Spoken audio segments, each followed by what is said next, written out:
Shalom. Beberapa waktu belakangan ini kita merasakan, kita mengalami bagaimana alam begitu sangat tidak bersahabat. Khususnya di Jakarta, beberapa waktu yang lalu kami mengalami banjir sampai mungkin Bapak Ibu tahu kita nggak ada ibadah di hari Minggu itu, semua jadi online, tidak ada onsite lagi. Dan waktu kemarin dalam penerbangan dari Jakarta ke Denpasar ini, saya kebetulan duduk di sebelah dua laki-laki, dua pria muda. Dia ngomong bahasa Sunda, dalam bahasa Sunda. Saya kan juga Sunda ya, dari Bogor gitu. Jadi pas ngedengar orang Sunda saya jadi kepo gitu. Jadi saya mulai perhatiin dia ngomong apa. Nah ternyata mereka sedang membahas tentang alam. Ya bagaimana pantai laut, pantai Jawa bagian utara itu sudah mengalami pengikisan. Dia cerita pengikisan itu nggak mungkin kita sadari sebagai orang awam karena cuma inci-inci. Tapi karena berlangsung setiap hari, setiap waktu, bertahun, sehingga sekarang sudah agak membahayakan. Lalu dia berkata dia ngobrol sama temannya, nggak lebih dari 30 tahun rasanya Jawa bagian utara bisa tenggelam nih. Nah saya kan jadi, wah saya di Jakarta nih, Jawa Utara nih. Terus saya bilang, ikutan nimbrung dong mas, Kang, saya bilang, karena orang Sunda kan. Terus orang Sunda, iya dari Bandung, ibu dari mana? Dari Bogor. Ya udah, jadi ngobrol lebih panjang lebar. Memang BMKG pun sudah mengungkapkan bahwa cuaca ekstrim berupa hujan lebat dan angin kencang itu berpotensi untuk bencana disebutnya hidrometeorologi, yaitu banjir dan tanah longsor. Alkitab pun sudah menubuatkan di akhir zaman alam pun akan semakin gak ramah, akan ada bencana di mana-mana. Alkitab sudah tulis itu ribuan tahun yang lalu. Nah, kiranya keadaan hari ini, keadaan yang sangat tidak bersahabat ini mengingatkan kita untuk kita lebih berjaga-jaga, lebih siap-siap. Belum lagi dengan adanya virus Nipah sekarang yang dikatakan 75% itu pasti berakhir dengan kematian dan sudah memasuki Indonesia. Virus satu aja bisa membuat kita selesai. Siapa sih kita ini? Siapa kita sampai Tuhan mau mati untuk kita? Siapa kita sampai Bapa di surga begitu memperhatikan kita? Kita ini cuma debu. Tetapi kalau Bapa memperhatikan kita, kalau Tuhan mau mati buat kita, berarti kita ini sangat berharga di matanya. Amin. Nah hari ini kita mau belajar bagaimana kita menghadapi turbulensi hidup kita. Bagaimana kita menghadapi masalah hidup kita. Di banyak akun di media sosial mungkin Bapak Ibu pernah melihat bagaimana kita diimbau untuk mempersiapkan tas bencana. Pernah dengar nggak? Tas bencana yaitu satu tas persiapan kalau tidak ada listrik, kalau tidak ada lagi internet tentu. Bagaimana kita bisa bertahan hidup paling tidak untuk 7 hari ke depan. Kita persiapkan obat-obat pribadi, lalu emergency lamp dan sebagainya. Diajarkan di sana apa aja yang mesti masuk di dalam tas bencana itu. Tapi tidak salah mempersiapkan itu, tidak salah. Tapi lebih dari sekedar tas bencana untuk bertahan 7 hari, kita harus mempersiapkan kekekalan kita. Nah, saya teringat apa yang pernah Bapak Gembala Rohani kita katakan dalam beberapa kali pertemuan. Beliau katakan ketika kita mengalami bencana atau ketika kita mengalami masalah, justru di situ iman kita sedang diuji. Apakah kita bisa tetap tenang dan tetap percaya, atau kita malah ketakutan, atau kita malah jadi mencurigai Tuhan, lalu ambil jalan pintas, lalu kita bertindak sendiri yang kita rasa itu jalan yang paling benar atau yang paling cepat supaya kita lepas dari masalah. Tidak ada orang yang mau hidup dalam masalah, tidak ada. Tetapi sekarang kita tidak bisa menghindar dari yang namanya masalah. Mungkin secara pribadi tidak, tetapi keluarga, tetapi gereja kita atau lingkungan kita. dan itu menjadi bagian kita. Nah, hari ini kita mau belajar bagaimana kita harus bersikap ketika ada turbulensi, ada masalah dalam hidup kita. Saya pernah naik pesawat dan mengalami turbulensi yang sangat hebat. Sudah lama. Waktu itu saya dari Jakarta mau ke Batam. Saya sendirian. Kebetulan duduk di buntut banget, jadi kerasa banget turbulensinya. Jujur saya ketakutan. Sampai bapak-bapak yang sebelah saya pegangin. Saya nggak tahu siapa tapi saya pegangin pokoknya karena saya ketakutan. Dan sejak itu saya nggak mau lagi naik pesawat. Mungkin sekitar hampir setahun saya nggak naik. Saya nggak mau kemana-mana, saya ke Batam pun saya naik kapal laut. Karena saya punya komputer di Batam, saya mesti ngecek. Saya naik kapal laut, biarin deh 2 malam kayak sendirian juga nggak apa-apa. Karena saya udah trauma dengan goncangan itu. Tapi itu kejadian sekian tahun yang lalu, ya sekarang tentu tidak lagi. Nah, secara umum Bapak Ibu, turbulensi adalah gangguan pada gerakan pesawat yang terjadi karena aliran udara vertikal dan horizontal. Jadi saat aliran udara mengenai badan pesawat, maka pesawat itu bisa langsung naik tiba-tiba atau justru turun tiba-tiba, bisa bergeser ke kiri ke kanan atau muter. Waktu itu saya mengalaminya pesawatnya drop, jauh banget. Nah, turbulensi dapat pula kita bagi jadi 2 kelompok besar. Turbulensi dengan seputar awan atau turbulensi udara cerah. Ini saya unduh dari beberapa media sosial untuk melengkapi supaya sebelum kita masuk pada firman Tuhan, saya mau Bapak Ibu ngerti bahwa turbulensi itu keadaan seperti itu. Nah, menurut seorang pilot senior, dia katakan gini, turbulensi bisa dikategorikan menjadi 2, yaitu turbulensi seputar awan dan turbulensi udara cerah. Turbulensi udara cerah terjadi saat langit benar-benar bersih dan tidak berawan. Visibilitas penglihatannya sempurna sehingga tidak terdeteksi oleh radar cuaca. Hal ini menyebabkan pilot tidak memiliki waktu untuk memperingatkan penumpangnya untuk kembali ke kursi mereka dan menggunakan sabuk pengaman. Maka turbulensi udara cerah lebih berbahaya daripada jenis lainnya. Nah, Bapak Ibu, faktanya banyak orang takut pada turbulensi karena dianggap menjadi gejala atau menjadi sumber dari pesawat rusak atau jatuh. Tetapi sang pilot mengatakan turbulensi tidak menyebabkan pesawat jatuh. Karena sudah dirancang bahwa badan pesawat ini sanggup mengatasi turbulensi.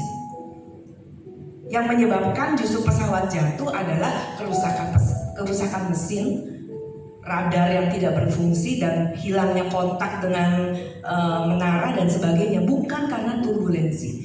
Jadi mestinya turbulensi tidak lagi membuat kita menjadi ketakutan seperti yang saya alami. Nah, biasanya kalau kita sedang mengalami ada goncangan, ada suara dari kokpit kan. Mohon perhatian di sini Bapak Bambang, pilot pesawat ini memperingatkan kita akan menghadapi cuaca yang kurang baik. Mohon kembali ke tempat, kenakan sabuk pengaman dan duduklah dengan tenang. Ya kan, biasa pada umumnya mereka akan ngomong seperti itu.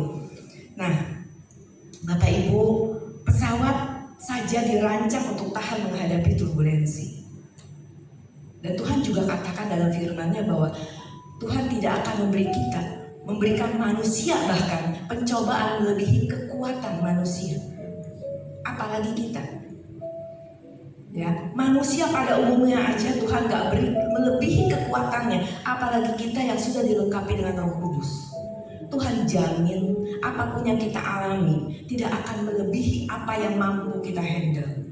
Nah, masalahnya adalah bagaimana kita menghadapi turbulensi dalam hidup kita ini. Saya mau kita semua juga mengerti, mempelajari dulu ya, bahwa pertama, turbulensi adalah keadaan di mana kita terhimpit dalam masalah pada satu saat dalam setiap hidup kita atas seizin Bapa. Kita mungkin saja mengalami keadaan yang benar-benar sulit atas seizin Bapak, bukan karena Bapak nggak mau kita happy, bukan karena Bapak iseng mau ganggu kita, bukan. Bapak mau kok kita happy, kita sehat, mau. Tetapi dengan kurikulum yang pas buat kita. Bapak tahu bahwa kalau kita dikasih kesenangan tanpa batas, dikasih kenyamanan, kita mungkin gak cari Tuhan lagi, kita gak ke gereja lagi. Jadi Bapak izinkan ada turbulensi dalam hidup kita. Dan ini tentu seizin Bapak. Dan kalau sekarang, hari ini kita sedang mengalaminya, ada masalah-masalah dalam hidup kita yang rasanya gak ada jalan keluar. Rasanya kita sudah masuk dalam lembah kekelaman yang benar-benar gelap. Keadaan yang benar-benar menyakitkan, yang membuat kita jadi bingung, kita putus asa, bahkan kita frustrasi, bahkan kepikiran untuk mengakhiri hidup.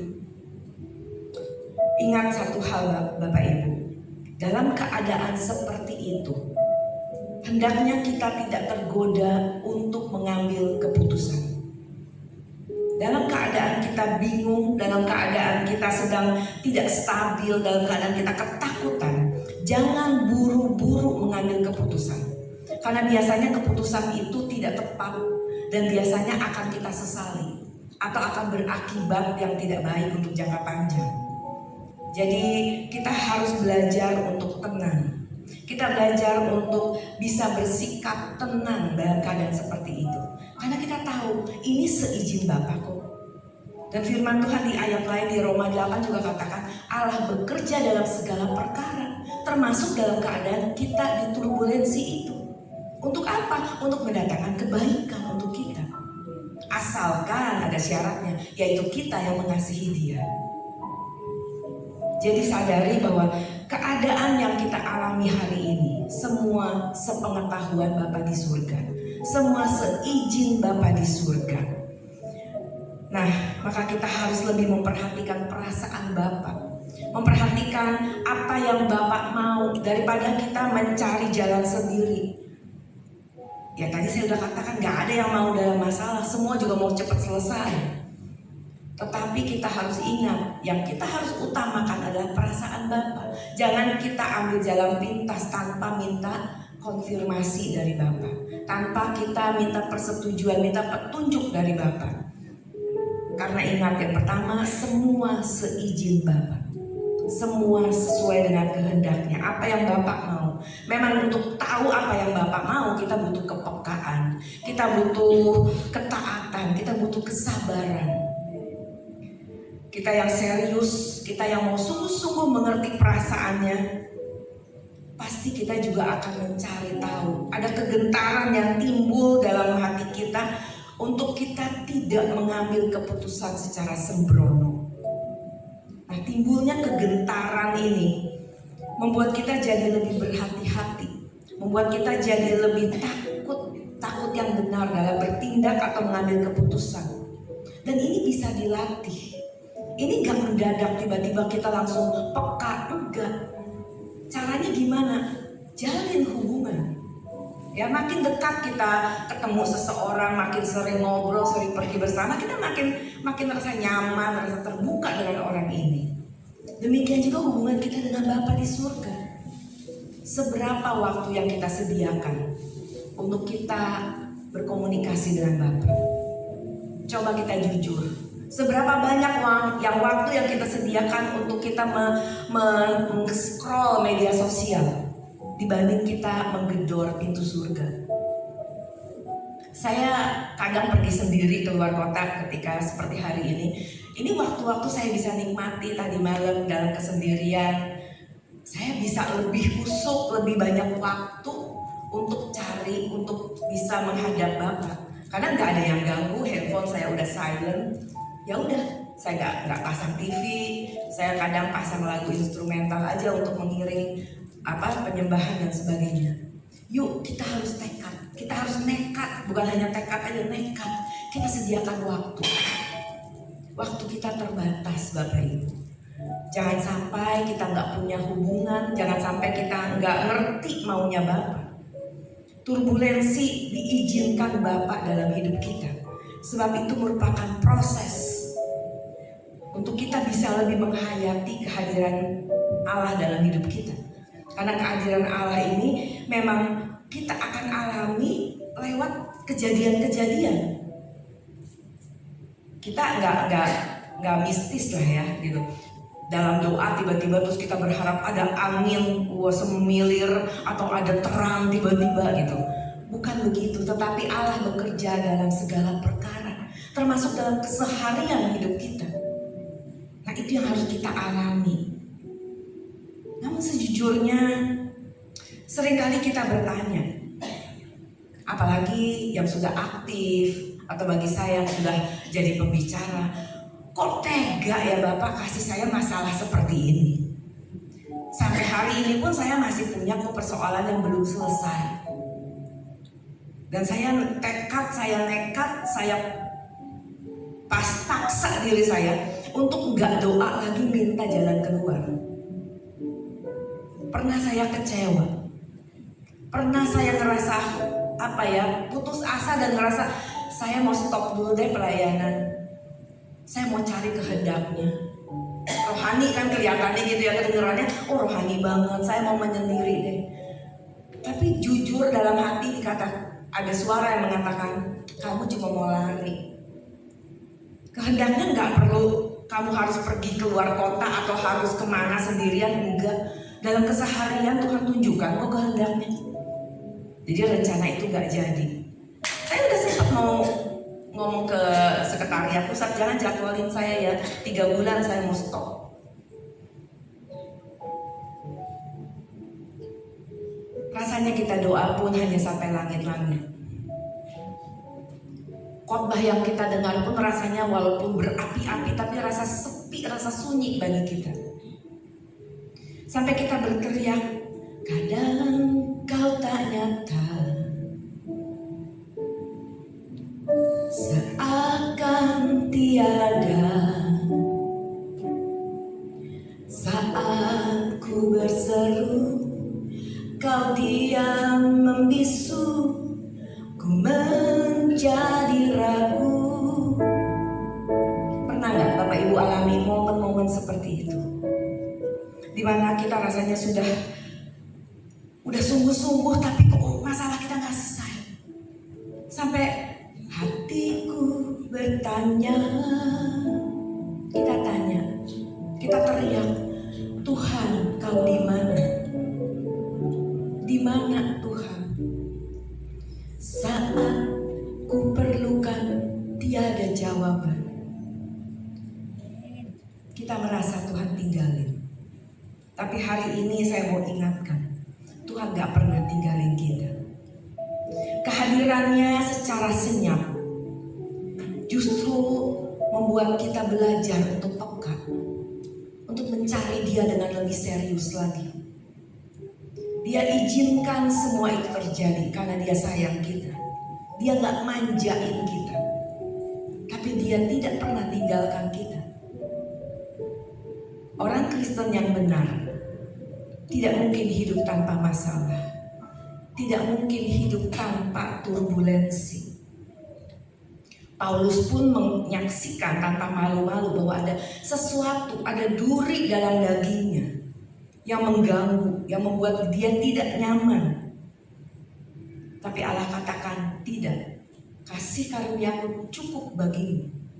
3 kali Paulus berseru untuk angkat ini, mengganggu ini. Tapi justru Tuhan katakan, justru dalam kelemahanmu lah kuasaku makin nyata, kasihku makin nyata. Kita mau belajar Bapak Ibu lewat apa yang kita dengar hari ini, untuk jangan paksa Tuhan menyelesaikan masalah kita. Tapi mari kita paksa Tuhan untuk memberitahu apa yang Tuhan mau, apa yang Tuhan mau bentuk, apa yang Tuhan mau ubah lewat kejadian, lewat masalah hidup kita. Karena mungkin Tuhan hari ini belum atau tidak mengangkat masalah kita, tapi pasti Dia memberi kita kekuatan sehingga kita bisa menanggung masalah itu tanpa salah, tanpa kita berbuat ceroboh. Ya, jadi adalah berkat Tuhan ketika hari ini atau mungkin masih berlangsung, belum selesai masalah kita. Apakah itu berupa ekonomi yang belum selesai, karir yang gak sukses, cita-cita yang gak kesampaian, atau keluarga yang kacau balau, apapun itu. asalkan kita mengasihi Dia, asalkan kita hidup di jalannya, kita percaya semua seizin Bapa di surga. Dan apa yang kita nggak bisa tanggung, apa yang kita nggak kuat tanggung, setelah tentu kita berusaha, percayalah Dia akan turun tangan untuk menolong kita. Hanya masalahnya adalah ayo kita tetap di jalannya. Ayo kita bangun kepekaan untuk ngerti apa yang Tuhan mau. Karena Tuhan yang benar adalah Tuhan yang tidak akan membahagiakan kita dengan fasilitas dunia ini. Tuhan yang benar adalah Tuhan yang akan membahagiakan kita dengan pribadinya. Ingat kisah Sadrah, Mesah, Abednego? Tuhan tidak matikan api itu. Tidak disebutkan bahwa dapur api yang dipanaskan 7 kali itu tiba-tiba mati, Tuhan bikin mujizat. Tidak. Mereka tetap masuk ke dapur api itu, tetapi Tuhan menyertai mereka sehingga mereka tidak terbakar.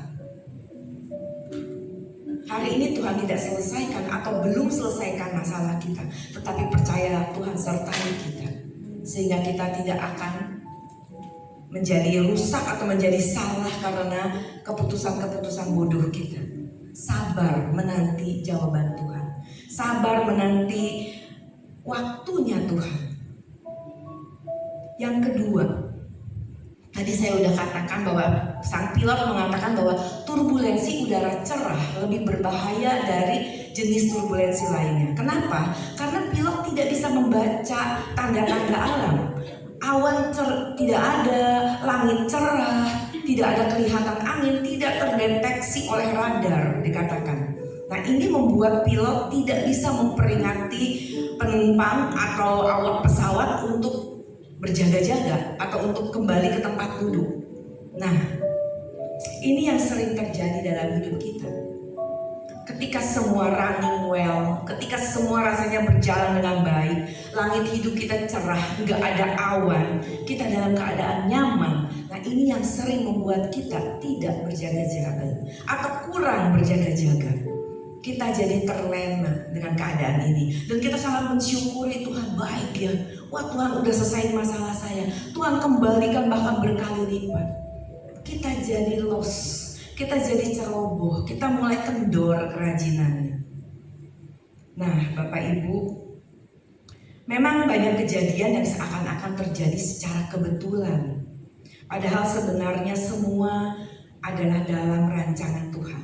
Semua by design, merupakan rancangan tangan Bapa yang Maha Tahu, yang Maha Kuasa, Maha Bijaksana. Sehingga kalau hari ini udara hidup kita cerah, langit kita tidak berawan, sikap berjaga-jaga kita jangan jadi kendor. Karena bisa saja keadaan berubah setiap saat. Daerah rumah saya tidak pernah banjir. Itu daerah yang cukup tinggi. Tapi kemarin banjir, ya tidak sampai masuk rumah, tetapi tanpa disangka bisa sampai sedengkul dewasa di depan rumah. Keadaan yang gak pernah kita duga, yang membuat kita gak siap. Aduh, belum beli makan siang, mana ada yang bisa nganter. Mulai cari di gudang ada apa ya, di kulkas punya stok apa ya. Kadang kita kurang berjaga-jaga. Tapi kita yang sudah berjalan bersama Tuhan sekian lama, semakin kita berumur, semakin lama kita berjalan bersama Tuhan, mestinya kita semakin peka, kita semakin teliti, kita semakin ngerti bagaimana cara Allah bekerja.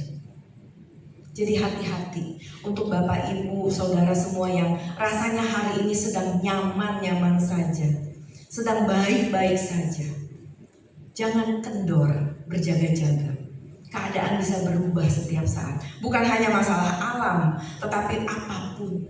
Tiba-tiba sakit, tiba-tiba keseleo. Ada sebuah keluarga jemaat dari MAG sedang jalan-jalan ke Bali. Sudah kejadiannya berapa tahun lalu. Sekeluarga, ibunya kepleset kulit pisang, jatuh ke trotoar, koma. Dibawa pulang ke Jakarta, masuk ke ICU, diurus, dirawat 1 tahun tidak bangun. Kulit pisang, kepleset kulit pisang. 1 tahun gak bangun, lalu keluarga sudah hands up, dokter juga sudah hands up, batang otaknya sudah rusak. Jadi semua alat dihentikan, cuma dikasih oksigen, bukannya ventilator tapi oksigen biasa, dan dikasih infus cairan saja. Dibawa pulang. Diperkirakan ya siap-siaplah, dokter nggak bisa bilang berapa lama tapi siap-siaplah. Ternyata dia masih hidup 1 tahun sejak dibawa pulang. Emang umur di tangan Tuhan, tetapi kewajiban kita untuk berjaga-jaga. Gampanglah, Tuhan kan yang atur. Ada bagian kita dan merupakan pilar GSKI. Kita harus bertanggung jawab. Nah, salah satu bertanggung jawab sikap kita adalah kita berjaga-jaga dalam segala hal. Nah, yang ketiga, tadi juga pilot sudah mengatakan bahwa turbulensi tidak membuat pesawat jatuh sebenarnya. Demikian juga turbulensi hidup kita tidak akan melukai kita. Dan mungkin seiring berjalannya waktu, turbulensi tidak berkurang, bahkan makin bertambah kencang. Tapi ingat, kita pun semakin bertambah kuat. Karena kita sudah terlatih. Karena Tuhan sudah membentuk kita. Keadaan sudah membuat kita semakin kuat, semakin ngerti harus berbuat apa. Menjadi satu slogan di GSKI, menjadi satu kalimat yang sudah sering kita dengar atau kita ucapkan. Ketika orang bertanya, apa kabar Bu? Bagaimana keadaannya? Kita jawab apa? Bisa dilewati. Ya kan? Bisa dilewati. Tapi kalau kita mau jujur, kita nggak mau munafik nih ya, bener nggak kita lewatinya bersama Tuhan? Bisa dilewatinya lewat jalan mana? Nah, Bapak Ibu, kita harus bertahan. Kita harus bertahan lewat semua keadaan ini. Kita bertahan dengan kedagingan kita yang masih sering teriak, yang masih sering ingin dipuaskan, dorongan yang kuat yang bisa menyeret kita, menenggelamkan kita. Dan sementara kita bertahan, kita juga membuka diri seperti lagu tadi. Kita izinkan Tuhan selidiki apa yang Engkau mau aku perbaiki. Apa yang harus saya lakukan ke depan Tuhan. Lewat masalah ini apa karakter apa yang masih harus saya benerin, yang ada dosa-dosa apa yang harus saya lepaskan, yang mungkin tanpa sadar masih kita genggam. Seringkali kita nggak sadar kita sombong. Seringkali kita nggak sadar kita meremehkan orang. Seringkali kita juga nggak sadar kita nggak mau ngaku salah. Bapak Ibu, kita belajar untuk mengerti apa maunya Tuhan. Lewat semua kejadian ini, pasti ada bagian hidup kita yang Tuhan mau bentuk, mau sempurnakan. Karena kita juga punya pilar untuk jadi sempurna. Nah, ketika kita ucapkan, Bapak aku mau sempurna. Oke. Ibaratnya kita udah daftar ke satu perguruan tinggi, saya mau daftar. Oke, silakan masuk. Ikut ujian. Untuk naik kelas ikut ujian. Harus bikin tugas. Ya kan, mau tugas kelompok atau tugas pribadi, harus. Demikian juga kita. Kalau nanti kita pulang mau punya sertifikat, ini anakku yang kukasih, kepadamu aku berkenan. Nah, selama ini kita harus masuk ujian, harus masuk turbulensi, harus berani untuk mengerjakan PR, mengerjakan tugas. Ada banyak contoh di Alkitab di mana kita bisa belajar. Misalnya Yusuf, dia menyelamatkan bangsanya. Karena apa? Karena dia tidak pernah mempersalahkan Tuhan. Bahkan ketika dalam pencobaan, dalam godaan oleh istri Potifar, satu kalimat luar biasa yang Yusuf katakan, masakan aku melakukan dosa yang besar ini terhadap Allah? Padahal dia dalam keadaan yang pernah dimasukin ke sumur, dia pernah dijual jadi budak, dan selama dia ada di penjara pun tidak pernah kita membaca dia mempersalahkan Tuhan. Dan pada saatnya Tuhan angkat dia sehingga dia bisa menyelamatkan bukan hanya keluarganya tapi bangsanya. Bagaimana Musa juga, bukan bukan orang yang gak pernah salah. Musa pernah salah, tetapi dengan hati yang mengasihi Tuhan, hati yang mengasihi Elohim Yahweh, yang dikatakan dia orang yang lembut hatinya. Dia hadapi Firaun, dia hadapi tantangan dari seluruh orang-orang atau bangsa-bangsa yang mau menyerang dia. Dan dia bisa keluar, dia bisa selesai membawa bangsanya keluar dari Mesir, masuk ke dalam Kanaan. Walaupun dia tidak ikut masuk. Daud dan banyak lagi tokoh yang bisa kita pelajari. Mereka bertahan dalam setiap keadaan. Karena tahu ini seizin Bapa. Dan ini tidak akan membuat saya jadi luka, membuat saya jadi jatuh, membuat saya jadi berdosa. Tidak, asalkan saya tetap bertahan, asalkan saya tetap menggantungkan kepada Bapa. Nah, tapi apa yang harus kita lakukan? Bagaimana kita bertahan? Nah, hal keempat, kalau kita ada dalam sebuah pesawat yang sedang mengalami turbulensi, kita ingat pertama komando sang pilot apa? Kembali ke tempat duduk. Itu yang pertama. Bapak Ibu yang sedang ada di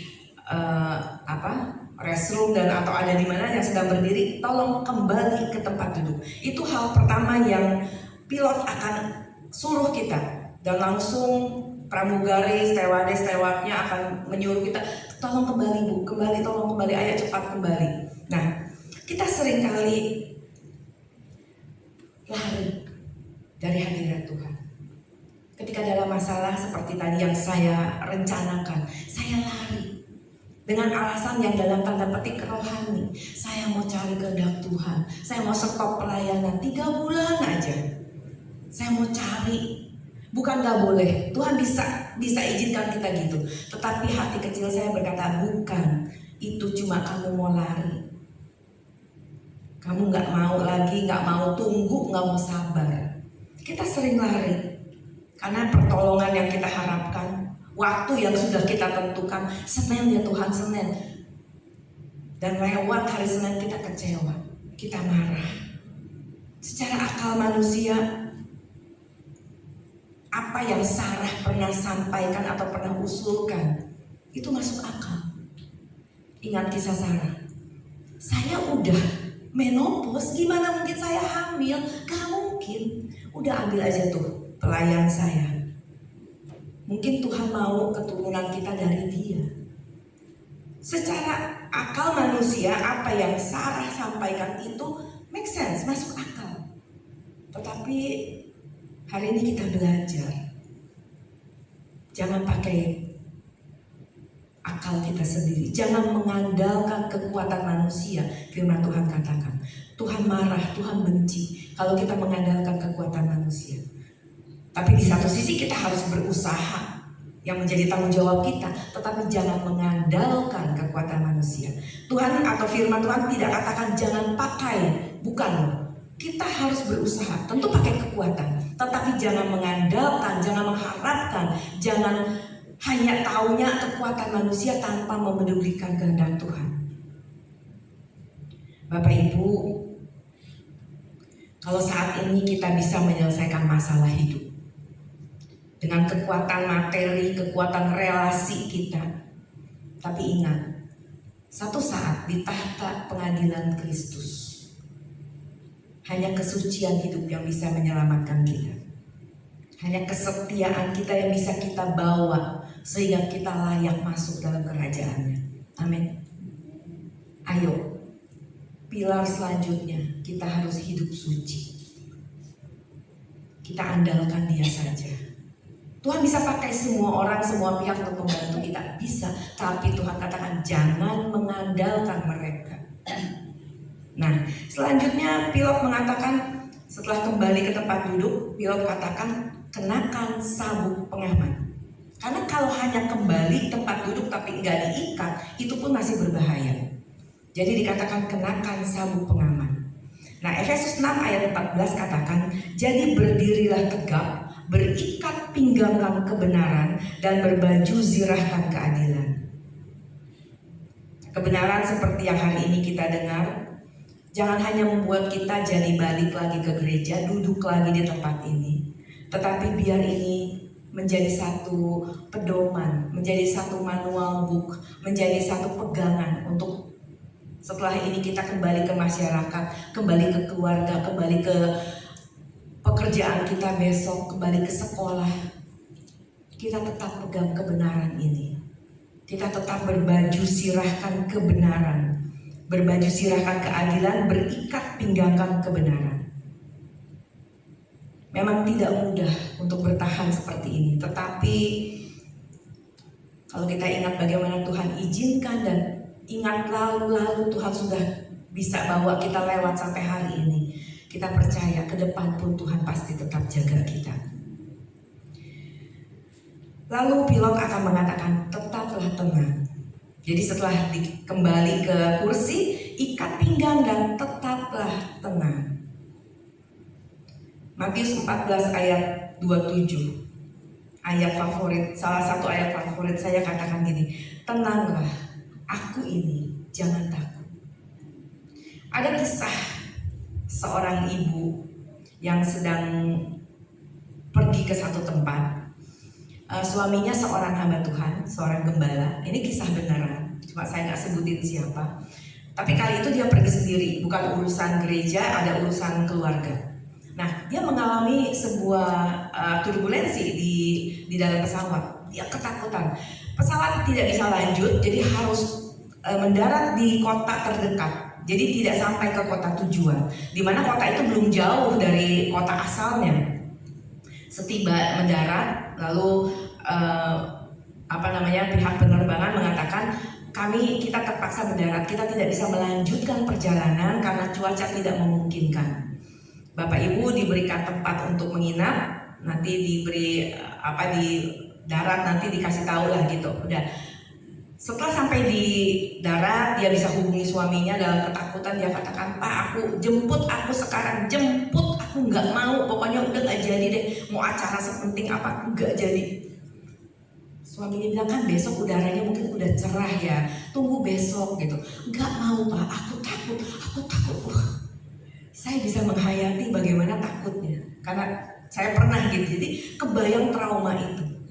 Suaminya datang malam itu, karena memang belum jauh, masih bisa ditempuh dengan darat. Suaminya datang malam itu, lalu besok paginya, karena acara itu penting, suaminya menemani dia, yuk sama papa, yuk kita tetap terbang sama papa. Dia terbang, ternyata udaranya tetap jelek. Tapi memang tidak separah kemarin, tapi makanya pesawat berani menembus, tidak sejelek itu, tapi tetap jelek. Tapi heran, sang istri sekarang tenang. Dia bahkan nggak sama sekali kelihatan nangis, enggak sama sekali, ketakutan pun enggak. Suaminya liatin, tapi udah didiemin. Sampai di kota tujuan, suaminya tanya, kok kamu tenang? Karena aku tahu ada kamu. Loh, saya bukan pilot loh, saya cuma duduk sebelah kamu. Ya saya tahu, pokoknya ada kamu. Tahukah Bapak Ibu di sebelah kita ada siapa? Siapa yang temenin kita hari ini? Kalau kita percaya Tuhan Yesus jaga kita, seharusnya kita tenang. Amin. Sekali lagi, tidak mudah, tetapi yuk kita belajar. Kita andalkan Dia. Dia janji, aku menyertai kamu sampai akhir zaman. Dan janjinya ya dan amin. Janji manusia bisa meleset, bisa dibatalin. Tapi ketika Tuhan berkata, aku menyertai kamu sampai akhir zaman, dalam keadaan apapun, dalam turbulensi hidup kita, Dia ada. Karena semua terjadi seizin Bapa di surga, untuk membuat kita semakin sempurna, membuat kita semakin dewasa. Dan orang yang bisa bertahan dalam masalah, pasti ada perubahan dalam hidupnya. Gak mungkin dia akan jadi sama. Dia akan jadi semakin dewasa, dia akan semakin kuat. Nah, seringkali kita hanya membereskan masalah kita, membereskan turbulensi kita. Kita minta ampun kalau kita salah, tetapi kita tidak membereskan akar masalahnya, yaitu apa? Karakter kita, kelemahan kita, kodrat dosa kita yang masih ada, kepahitan yang masih kita simpan, dendam yang masih kita pelihara. Ayo kita belajar untuk buka diri. Tuhan, selidiki aku. Lewat semua kejadian ini selidiki aku. Aku mau sempurna dalam segala hal. Bukan hanya dalam hal-hal yang kelihatan. Orang lihat saya ramah, Esther mah baik. Yang kita cari bukan penilaian siapa, yang kita cari penilaian Tuhan gimana. Jangan sampai kita dengar Tuhan katakan, aku gak kenal kamu. Wah. Yuk Bapak Ibu, kita belajar lewat semua kejadian. Satu quote yang saya tetap pegang sampai sekarang, yang gembala senior kita, gembala rohani kita katakan, tetaplah tenang dalam ketidaktenangan. Dunia tidak menjanjikan ketenangan. Dunia penuh dengan kewaspadaan, penuh dengan ketakutan, penuh dengan ketidakpastian yang membuat kita jadi tidak tenang.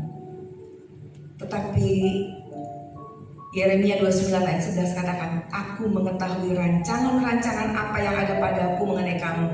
Demikianlah firman Tuhan, yaitu rancangan damai sejahtera dan bukan rancangan kecelakaan, untuk memberikan kepadamu hari depan yang penuh harapan.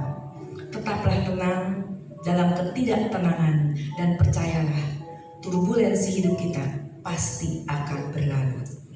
Amin.